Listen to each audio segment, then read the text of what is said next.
when we are talking about reading, we have to determine what exactly we mean by reading. Is it us reading for fun? Is it that we are reading for gaining knowledge?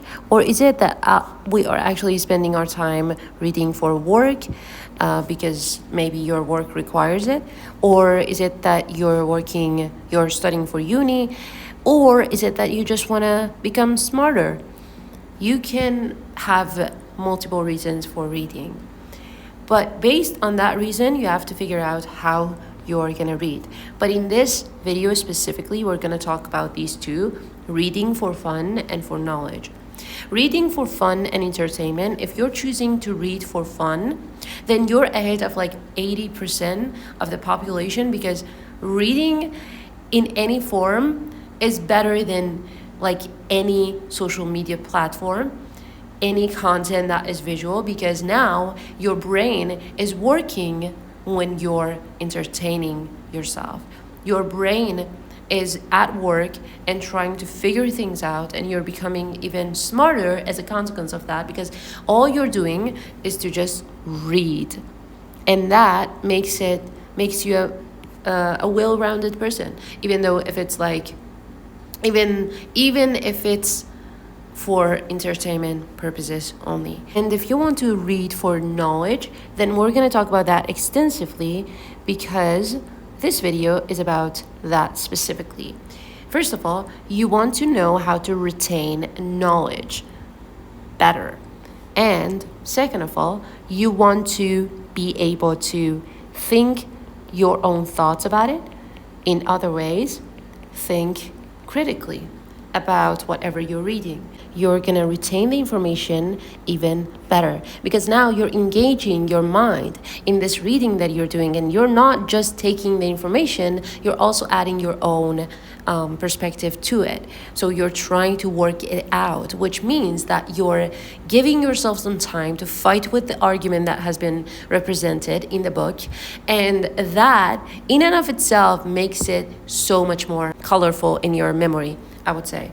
And you will be able to understand the point that has been laid out in the book. Because if you don't understand what they're talking about, then what are you even arguing about? What are you being critical of, really?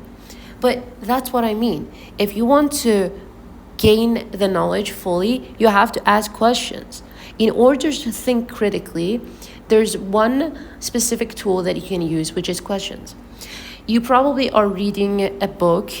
So, for example, you're reading Dostoevsky, which is my favorite. He's my favorite author, I would say. And you are reading between passages, and you get to actually notice an idea that is confronting your own viewpoint on this matter. What would you do? Well, you're going to ask questions. Your brain right now is asking questions. So it's happening automatically, because you wouldn't actually be refuting the idea if you didn't ask yourself questions in the first place. So it's happening and running in the background of your mind, but you're just not aware of it. The only thing that is very important here to bring those questions to the surface and try to ask questions. For example, you have like these questions. Why did they say this or that or whatever? Whatever questions is coming to your mind, then you have to like write it down here, and it has to be good questions. So that's the next step. You have to be able to ask questions that are necessary, and you just want to ask them because your book is going to be filled with these like jumbles, and you're just making unnecessary points, and it's really like highlighting the entire passage, right? They tell you to not underline the entire passage, because that's exactly the equal to not doing it at all.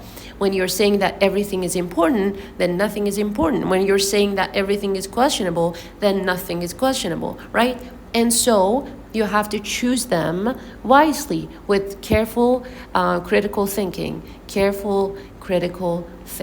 So what will you do if if questions are coming to you and you have this urge of writing them down, because that is the exact urge that I get to write note excessively sometimes, because I am in a very talkative mode, I guess.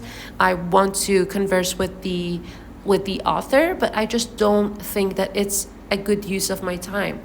What will you do if that is actually happening? Well, that might be because you're in a very good state for writing.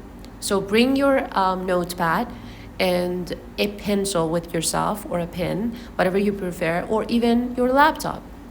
You can just try to type out whatever is coming to your mind, because it's probably just intriguing you, and this might be an essay. This might turn into an essay because now your brain is full of ideas just because you read this book and it was giving you these insights that you didn't have before, and they were as if they were like trying to dig up something that is entirely unknown to you but is inside you. So you're reaching out to the deepest belief system of yours and trying to contradict the author, because now you get to engage with the text. You get to write an essay specifically on that thing that is intriguing you, and you can't stop yourself writing, right?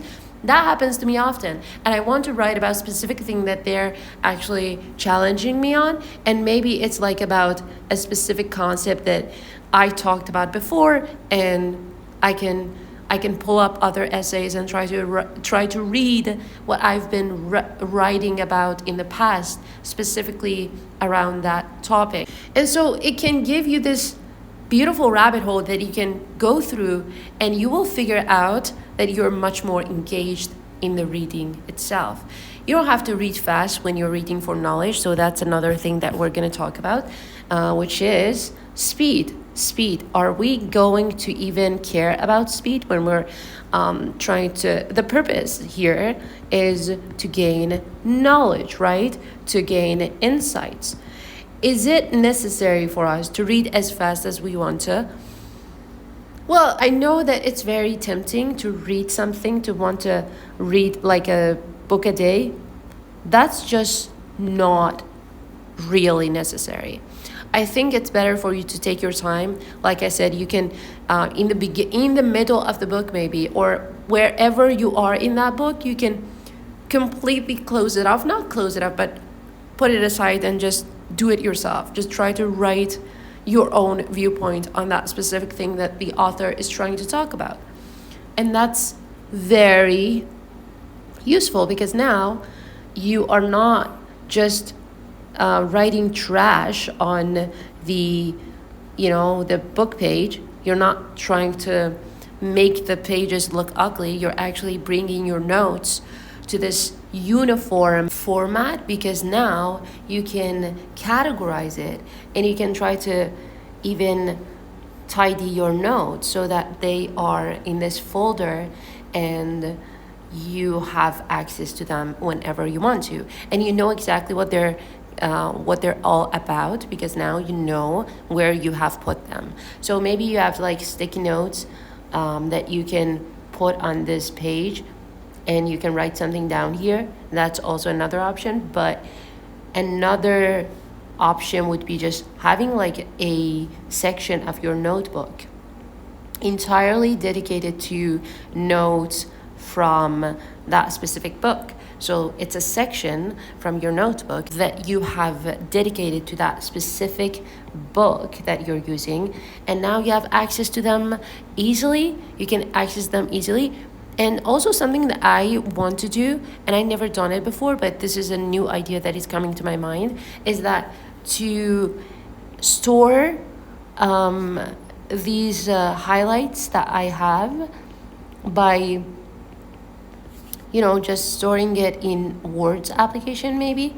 It can be much more accessible if you do that, because now you can just search it up and it can bring you very easily whatever you want to know about that specific thing. So I've been trying to learn from every book that I read because it's very easy to forget about what you've read if you're not actually engaging with the task. If you're not having active conversations with the task, you are very easily going to forget about it. Very easily. It's like you're just skimming the text because you just want to read the book. You're just reading the book because you just want to say that you read that book, right? And that's not the right approach. It's never going to give you any useful insight if you are doing it like that. One other thing that I do with books is that I write down words that are very interesting to me and I think very applicable to things that I am talking about. So like the specific field that you are very interested in talking about or writing about, any topic that you're interested in, you can actually try to extract useful and expressive I would say, expressive words from that book that you're reading. I am not just talking about books when it comes to like word and trying to gather words around, you're collecting these words so that your speech is going to be much more apt when you're talking about anything that you're interested in. You can do this with videos that you listen to. You can do this with podcasts that you are interested in listening to. You can do this with any number of consumption of information that you have. It's very useful to write down words that you're interested in using. That's another thing that I get out of these books, and I would highlight some words that I want to read the definition of because not every word is known to me. I have very little vocabulary in comparison with the entire vocabulary that exists in the history of English. So English is a very wide language. Any language that you actually mention, it's a very wide set of ideas, and these words are actually like units that are carrying ideas with themselves, and they are very potent to make you more creative because now you have access to tools to express these creativity, and that's where words are actually very important. And that's why you need to write them down and try to maybe have a notepad for each and every book that you read. Bookspad, let's call it Bookspad. Well, you have these notepad that you can just write something down on it. And later on, you can store it with the book itself. So the book is going to be like filled with these pages inside of it, these like notepads inside of it, and you can look at it whenever you want to reread that book and try to realize it even further. So that is it for today, and I am really going to take a deep dive into writing as well, and also like reading is going to be the main topic of my channel.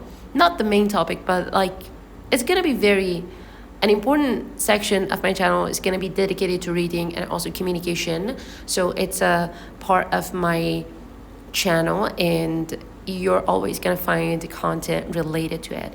Thank you so much for listening to me. I hope that you found it useful, and tell me what you want to hear from me. Maybe you can give me some suggestions that I can use in the future videos so that I don't end up not having any ideas to work on.